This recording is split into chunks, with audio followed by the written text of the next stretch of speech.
Il était une fois une jeune fille qui vivait avec sa mère dans un endroit reculé. Les gens étaient si pauvres que les maisons étaient chauffées avec la chaleur des vaches et que certaines personnes, à cause du manque de nourriture, avaient la peau des mains qui tombait.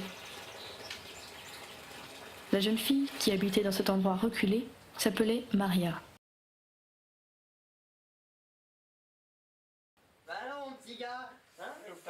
Il était une fois un jeune homme qui vivait avec sa famille dans un pays où des hommes en noir très cruels faisaient boire plusieurs litres d'huile à ceux qui osaient s'opposer à eux.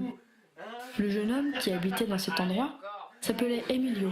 Mets-toi par terre. Allez, tiens, prends ça. Voilà. Saleté de communiste. Allez, barre-toi. Barre-toi, je te bute. Barre-toi. Connard de communiste. Emilio voulait quitter le pays, mais ses parents ne voulaient pas. Tu rentres bien tard. Où t'étais passé encore? Tu veux du café? Non, merci, maman. La chemise noire a encore tabassé un homme dans... Qui? Marco Benatti. Il l'a bien cherché. Toujours à la ramener, Fleur.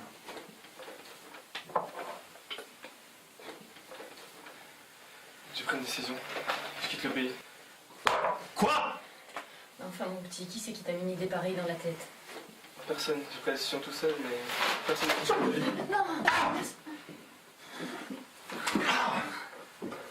T'es qu'un ingrat. Tu peux me dire qui va nous aider à s'occuper des champs, ta mère et moi? Mes frères, je suppose. Enfin, s'ils s'en vont pas eux aussi. Ah! Mais qu'est-ce qu'on t'a fait, bordel? Rien du tout. J'ai pris la décision moi-même. On peut savoir où tu vas aller? En France. Elle est bien bonne.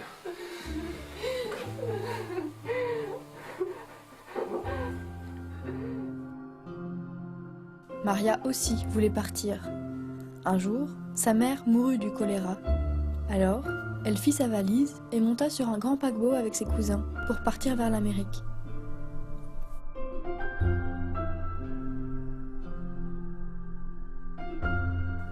Le voyage fut très difficile. Maria et ses cousins durent rester dans la soute, tout le monde était malade. Après plusieurs jours de traversée, Maria arriva enfin à Ellis Island.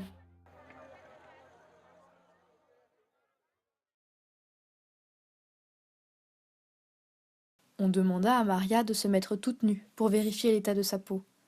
Puis, avec un crochet à bottine, un médecin lui retourna les paupières afin de vérifier qu'elle n'avait pas de trachome.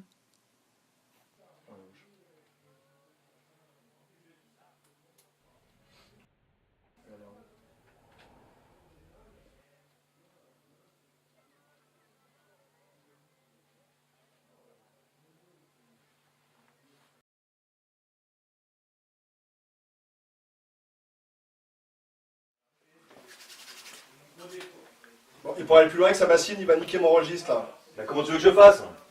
Bah tu vas plus loin, c'est tout. Mais attends, j'ai pas de place, moi, regarde, toi. Tu vas plus loin, après c'est pas toi qui te fais engueuler par les supérieurs. Je m'en fous, il te regarde, c'est ton problème. Nom, prénom, âge. Origine. Déshabillez-vous. Discutez pas, déshabillez-vous.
Emilio arriva en France et se mit à travailler sur les chemins de fer. Il était logé dans des wagons avec d'autres Italiens. En dehors des heures de travail, il n'y avait pas grand-chose à faire. Le soir, il jouait aux cartes et le dimanche, il mettait une chemise pour aller danser. Maria se mit à travailler dans une usine de rubans. Le travail était difficile.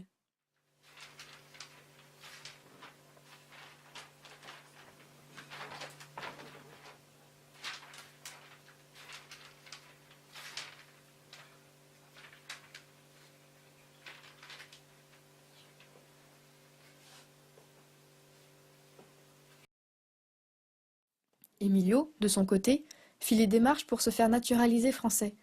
On le renomma Émile. La famille de la fiancée d'Emilio ne voulait pas qu'elle épouse un Italien. Il disait que les Français et les Rital n'étaient pas faits pour aller ensemble. Mais Emilio et Anna, car cette jeune fille s'appelait Anna, décidèrent de se marier malgré tout. Après l'incendie dévastateur dans l'usine de rubans, Maria décida de retourner en Europe pour s'installer dans le sud de la France.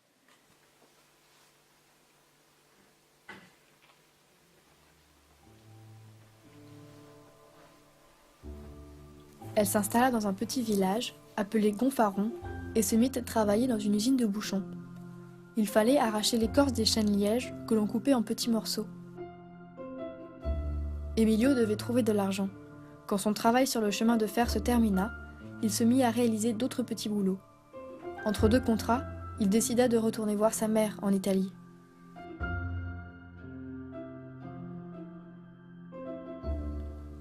À 43 ans, elle attendait son 14e enfant. Elle mourut peu de temps après.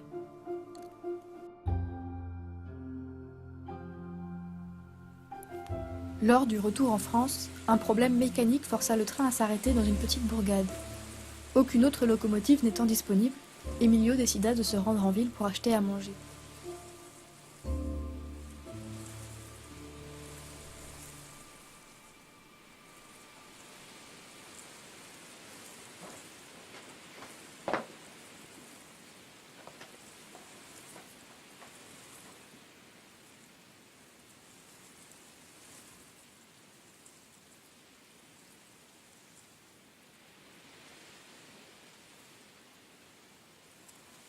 Personne ne sait si Emilio et Maria purent se rencontrer et se raconter leur vie.